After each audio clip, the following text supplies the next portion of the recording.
Hello everybody, I'm here for the Hammer Game Channel. Welcome back to Fuhrerreich. Now it's not been updated to version 1.8 point whatever. So we are back on 1.7, but that's fine. It's okay. We don't have to worry about that. I just don't have the state transfer tool or player-led peace conferences, which could, bite me in the backside. But oh well. If terrible things happen, we just have to deal with it. Now, I am going to be getting the Royal Navy in charge of the Conservatives. It's like basically putting like their puppet into Parliament, really. It's their bitch. So that is what we're going to be doing. Now let's go ahead and sort out all of this. Where are we? Do not have CAS. We're going to produce some naval bombers. Not like we really need to, but I've seen how amazing they are, and the last couple of weeks I'm gonna start using them like there's no tomorrow. Let's go ahead and we'll do that for both of those, and then we'll start beefing these up. Alright, so we've got 40 divisions to start off with. Let's just bring them all back on home. Now, regarding thank you. Oh yes. Got this song going, haven't we? So everyone stop moving and get their backside over to India, please. That division in Delhi will die. Mass arrest of Japanese Navy personnel. USA declares war on Japan. The Russian Republic retakes Russia. Okay. None of that has happened. None of that has happened at all. Right, so we do have our army coming. They are on their way. We don't really have guns right now, so what we'll do is we'll lower the priority on those and also on those and put most of our factories onto guns. We're going to lose New Delhi, which is a shame. What we could try and do is cut off some of their divisions right now. The Raj will probably implode on itself, so we will have to work that out later. They're just further pushing forward, but we have got these divisions encircled, so hopefully we can take them down. Reinforcements are coming. They'll come in drips and drabs, sadly. Peaceful end at midnight. King George is dead. So we now have Edward, who I don't know, are we going to keep him alive or not? What does I've got a Reddit post that tells me exactly what I need to grab, so it doesn't say. It doesn't say to get rid of Edward, so I guess he can survive. He can survive. I might kill him off actually for once. I don't usually do that. We'll see once it happens. I think all the divisions are coming this way now. We're still alive in Delhi right now. It's not going to survive though, sadly.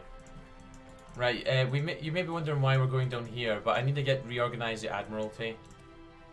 That is the first step apparently. So we're gonna do that. Oh, there goes the assassination of the Turkish Sultan. He's gone. Wait, what? Oh, they're improving relations with us. I'm like, why the hell am I improving relations with them? I don't care about them. Not right now, anyways. Probably not ever, really, during this.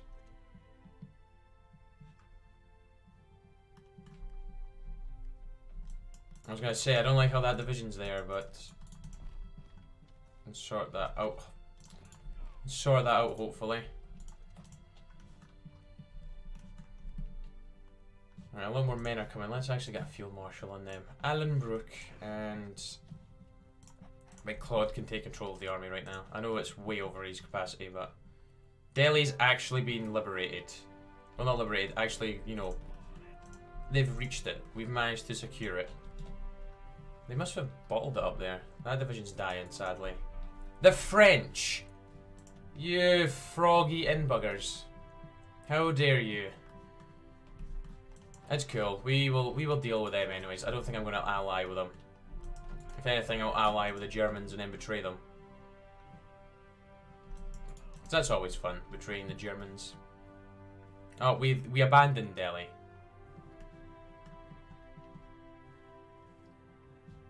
It's a bit of a mess, I have to say. But, Italian patrols across... Whoa, whoa, whoa, whoa, whoa. For years, Italy has accused the Sultan in Egypt of harbouring guerrilla fighters from the Libyan Senussi order. They, though without any warning, a detachment of Italian garrison of Libya has crossed into western desert, attacking the oasis of Kufra. The attack was brief but decisive. The Italian forces even rumoured to have captured Umar Mukhtar, the Senussi leader. No matter the success of the operation, is a clear violation of Egyptian sovereignty. Ashland, the pressure Italy to respect our borders. How dare they? May have been getting the leader of the Senussi order, but still, doesn't give them the right to go through my territory. How dare they? Right, Masters of the Sea. So, reorganise the Admiralties down Fleet Air Arm, so carrier models. We might actually end up using carriers. Yes, I know, shocking. The Irish railroad bombing. Those vile terrorists in the Irish Republican Brotherhood have today claimed a bombing attack on the major Irish railway as their own. 2 people have been reportedly killed, with several others having sustained serious injuries. This attack has also put severe strain on the train lines in the region, causing major delays to both passenger and freight travel, as well as hindering movement of our military throughout the region. Fools, and they've also sabotaged the industry. Yeah, the Irish Republican Brotherhood. What we're going to do is, yeah, they're going to go towards, you know, integration, and we'll deal with the Brotherhood. We shall deal with them. What are we doing for guns now? Oh, we're catching up on guns, which is good, so everyone should be getting supplied. Yeah, sorry, you're dead. There's not much I can do for you. The French were there helping deal with that, so...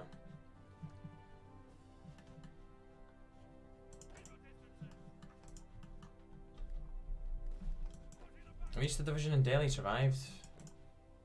And again, we need someone to come in here because they're about to get encircled. Oh, a militia division managed to get in position. Whoa, negotiations with rebels.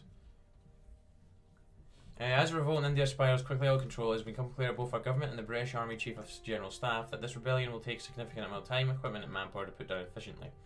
And even then, we may not succeed. With this in mind, several members of the House of Commons have put forward a proposal to force the government to negotiate with the rebel leaders in an attempt to bring this rebellion to an end. The proposals specify the Westminster will guarantee the Indian autonomy will be increased at the upcoming Imperial Conference in 1937, and that a long-term plan for the total withdrawal of British troops from India will be put in place. Such a proposal is of course utterly ridiculous, but it may serve to placate those rebel leaders until such a time as we are more adequately prepared to deal with this problem. If Indian rebel demands are not met in the coming years, we will surely see a larger revolt. No, I'm going to take them down. Launching of the HMS Trafalgar. For the past several years, the best dockyard workers from across the Empire have converged in Scapa Flow to construct HMS Trafalgar, the largest battleship ever constructed in history.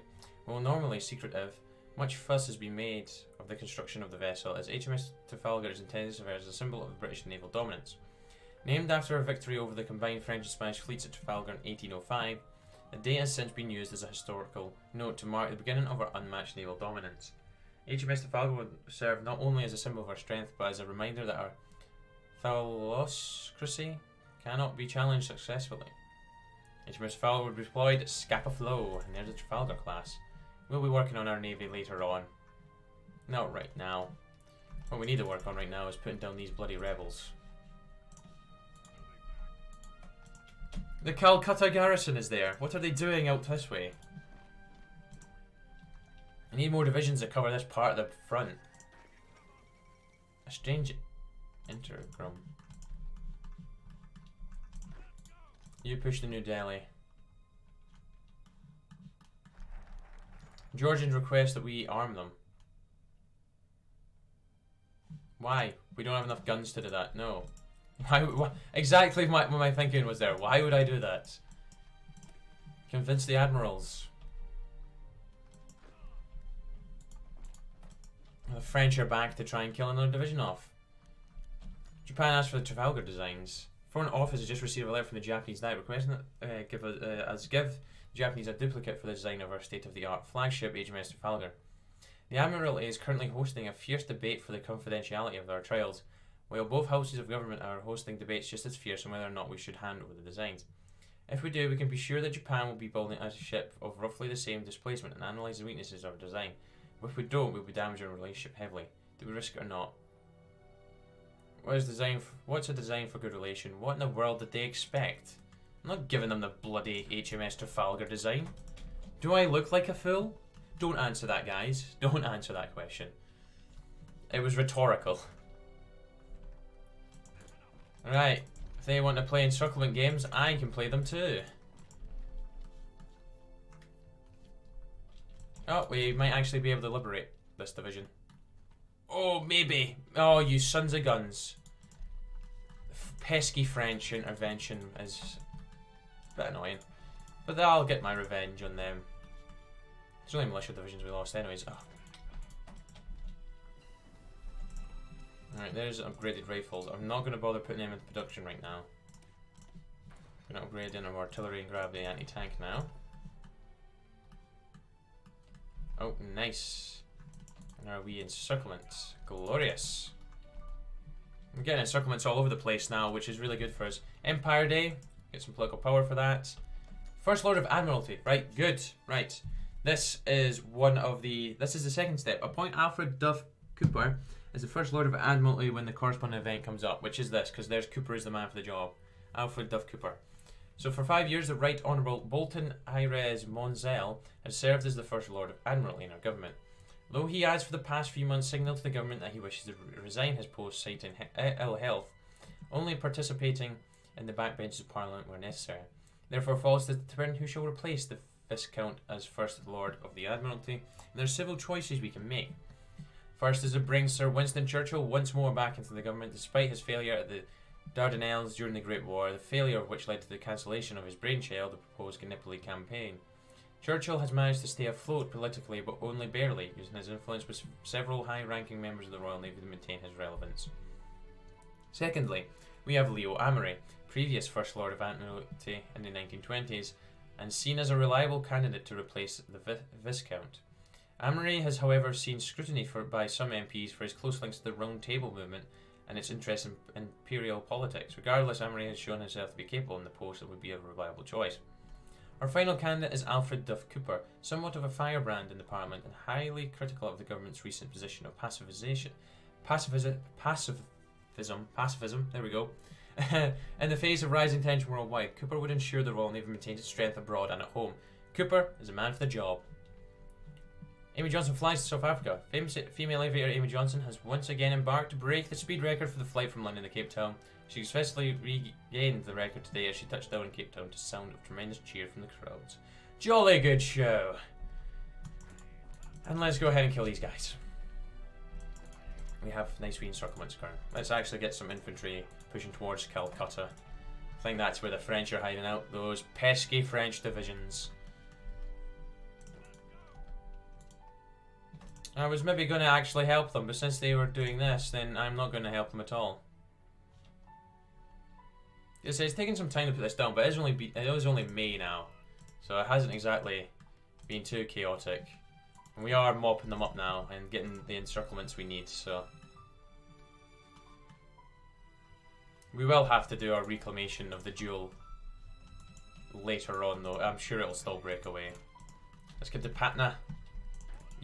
Let's go ahead and just cut off all those divisions up there off from supply. And we're starting to get some dockyards free. So we'll just go ahead and work on sorting all of this out, and then we'll get the HMS Trafalgar class into production. I was convinced the Admiral's done. Nice, we only needed 2 more focuses down here now.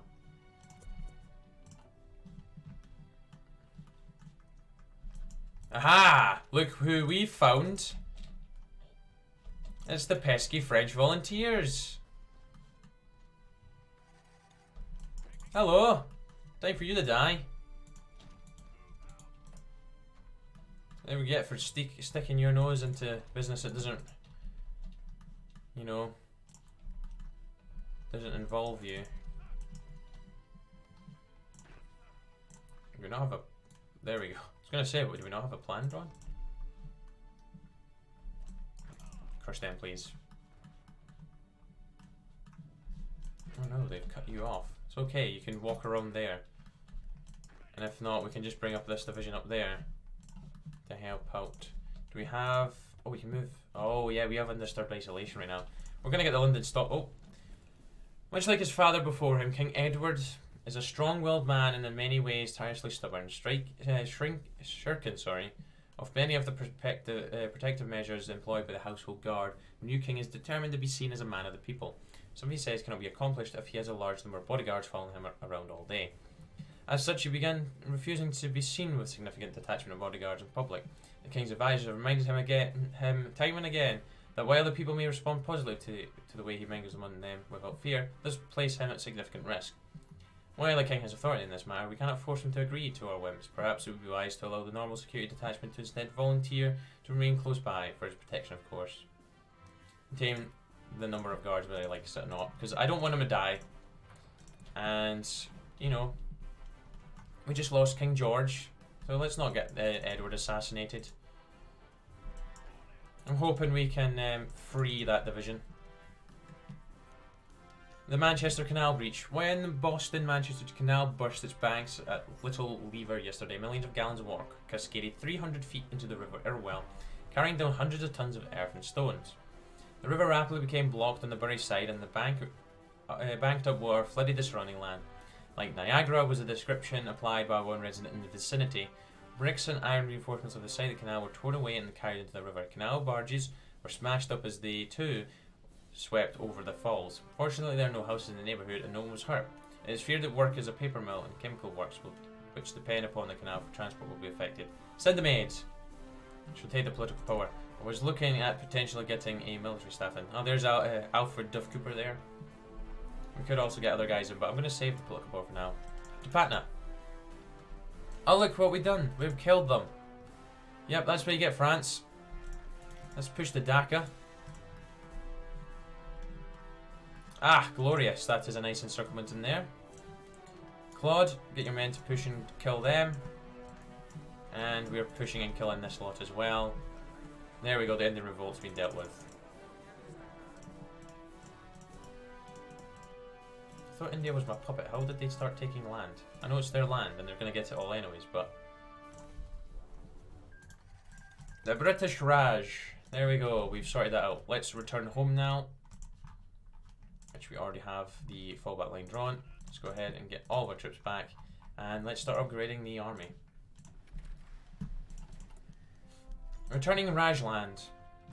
With our rule in India restored to yet another bit of land on the Indian subcontinent, the time has arrived for us to return it to its rightful owner and our loyal puppet. The Raj shall be restored to its former glory. There we go.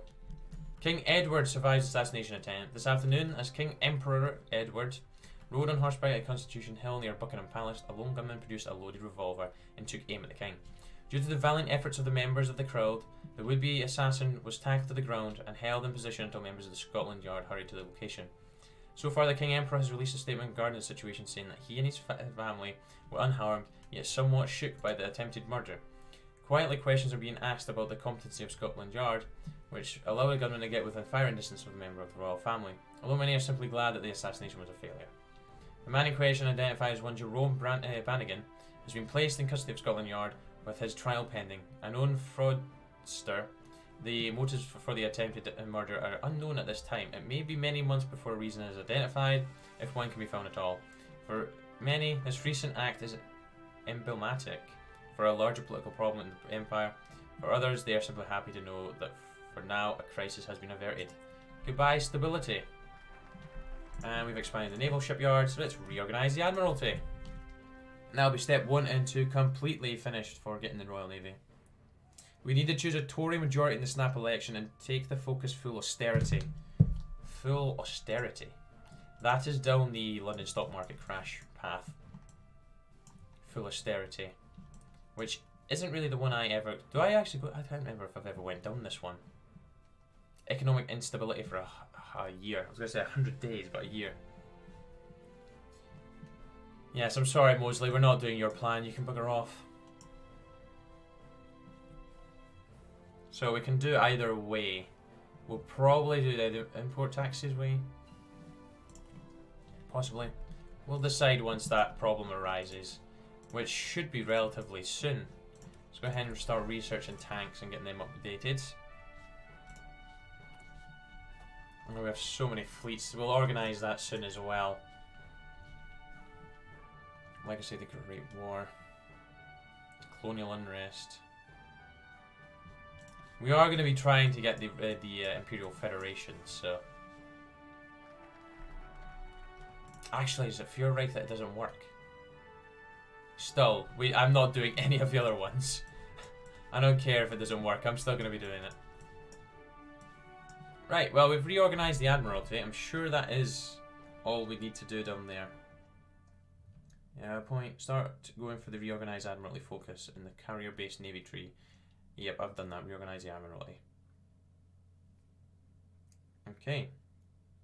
Yeah, we just have to wait for the election now. So what we'll do is we will start reorganising the British Army. Reconstitute the British Army, rather. It's 5k rifles. That would have been useful probably against, you know, the rebels in India. Super heavy battleships into production. Gonna try and get a lot of the Trafalgar class out. Gonna take us 5 years though. Yeah, let's grab the electronics. Yeah, we'll grab the electronics manufacturer. What we'll do is we'll take some divisions off you now so that you're actually on your on your capacity.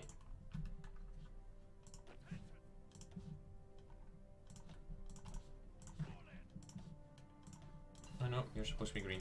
Right, there's anti-tank and interwar artillery done, so let's go ahead and grab the motorized. And also jump in here and get the Hurricane. And we'll also research CAS as well.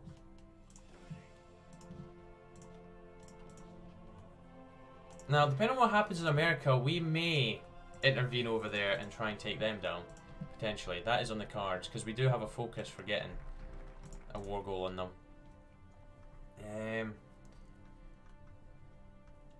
I'm going to just wait and let everything finish with those dockyards. So, we're going to go with... Officially deploy the Royal Armed Corps, composed of several armoured divisions to London. There's no... Oh, wait. I'm probably going to end up going superior firepower, so we're just going to go ahead and go down Ironsides. Spanish Civil War intervention. We could send them 5k guns. How are they doing? They are in our sphere of influence. The British cut off an Indian revolt supporting our side of the conflict. That's largely cut off. We'll need to fend for ourselves until the Indians are dealt with.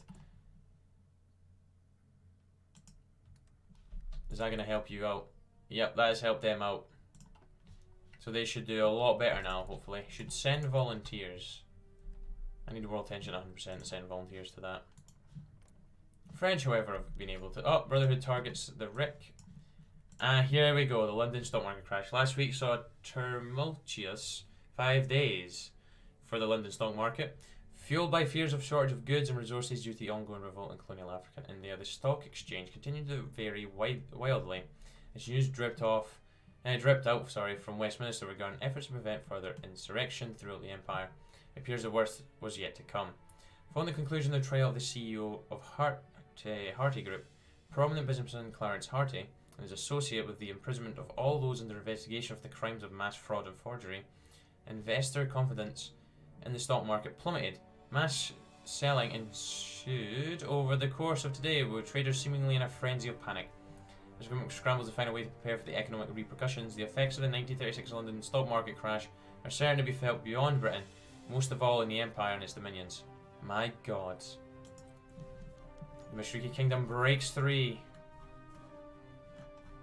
Where is the Mashriki Kingdom? Oh, Mashriki Kingdom? Oh, yes. Of course they break 3. Ever since the Great War, the Mashriki Kingdom was firmly under our influence, but after we were struck with the London stock market crash, the scoundrels in the Mashriki Parliament have voted to terminate our protectorate over them and have kicked out our High Commissioner without any respect. They can do this. And oil has been terminated as well. And there's a London stock market crash, so we can start working down that. Yes, Monarchist Spain bet the Republicans. Good. Good, good, good. Hopefully Monarchist Spain wins. Then Spain will be in our sphere of influence. Right, we have finished building destroyers. So let's go ahead and get some destroyers into production. Okay, the PSI have won the 1936 election in Italy. The PSI's... Oh gosh.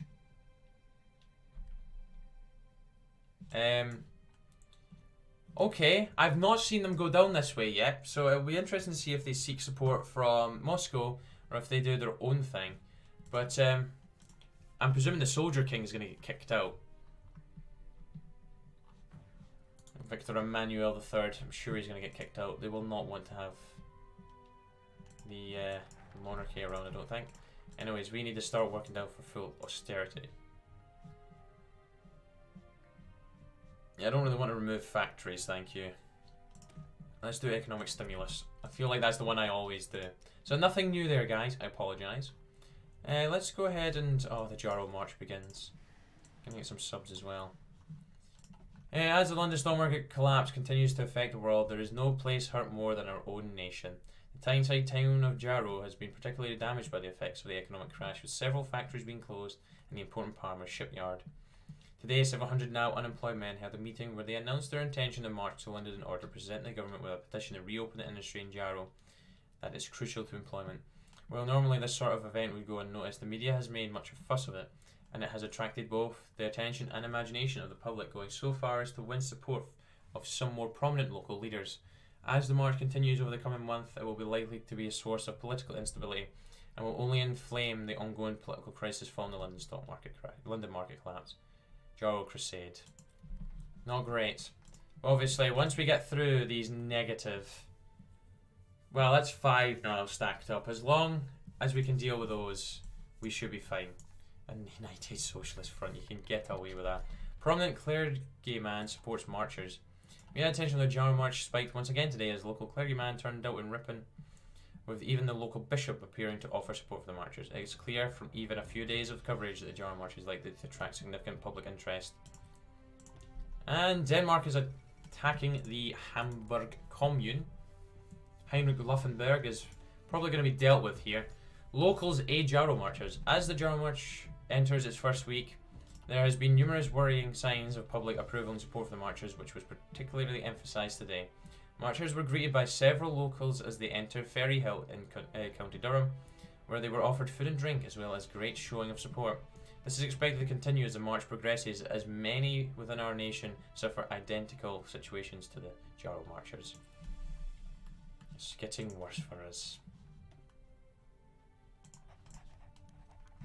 Oh, supposed Marxist infiltration.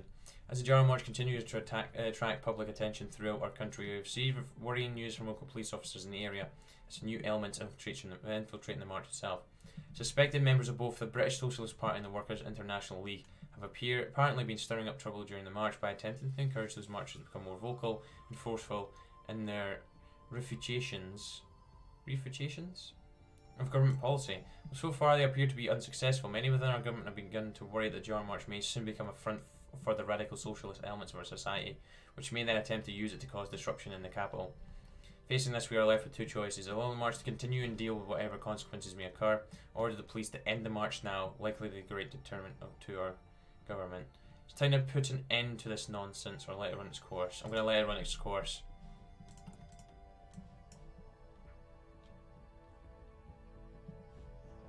Because we cannot have the king dissolving parliament, and I feel like that ending the march will kind of put doubt in his mind. Clashes with the police. This morning, as the Jarrow Marchers entered London, several members of the march attacked nearby members of the police when they tried to redirect them down a less crowded street. After the attack, the police were forced to defend themselves and arrest several members of the crowd. The newspapers, as in typical of them, have plastered images of the affair all over the front pages, and has only served to damage our government further. Scotland Yard has identified several of the marchers as members of the BSP and CPD, and has advised to put an end to the march now before it gets further out of hand, as more radical individuals are drawn to the event. Gosh dang it, maybe that wasn't the right choice. Long wins the presidency of the United States. For gosh dang it, he always pops up. Always pops up. Could I quit in Roosevelt? It never seems really to pop up at all. BBC television service launched. Oh great, the BBC. This morning the BBC television service officially launched from Alexandra Palace. It will become the world's first regularly scheduled public television service, allowing us to extend British media influence to nations around the globe. Two systems, the 405 line Marconi EMI and the 240 line Baird Intermediate Film System, were trialled for a period of 6 months prior to today in order to determine which was best suited for the continued television service, with the Marconi's 405 line ultimately being chosen. British media will soon be watched around the empire. Oh no, the Jarrow March ends. This morning, the Jarrow March has handed over their petition to several MPs outside Westminster that is to be debated later in the House of Parliament. While the government is not in the habit of caving to the demands of a town with a relatively low population, the Jarrow March has captured the attention of the nation and response will likely be examined and criticised for years to come. Any concession with the Jarrow will likely only encourage other towns to ask for similar government intervention, but by refusing the petition of our government stands to allow more extremist political forces to make inroads in Britain's politics. Yeah, we're gonna do that. We're gonna political capitulation. It's only lasting till next month, so that's fine. Iran tries to limit our influence. Iran has begun to try to limit the influence we have over them. It is sad to hear that they tried to do this when we have done so much for them. They are but a cub trying to wrestle with a lion. Right, so let's go ahead and grab Concentrated Industry 2, and I'm afraid we are out of time for the first episode, so thank you very much for watching, guys. I hope you enjoyed, and I shall be back very soon for another episode. Until then, take care, cheerio, bye, the now.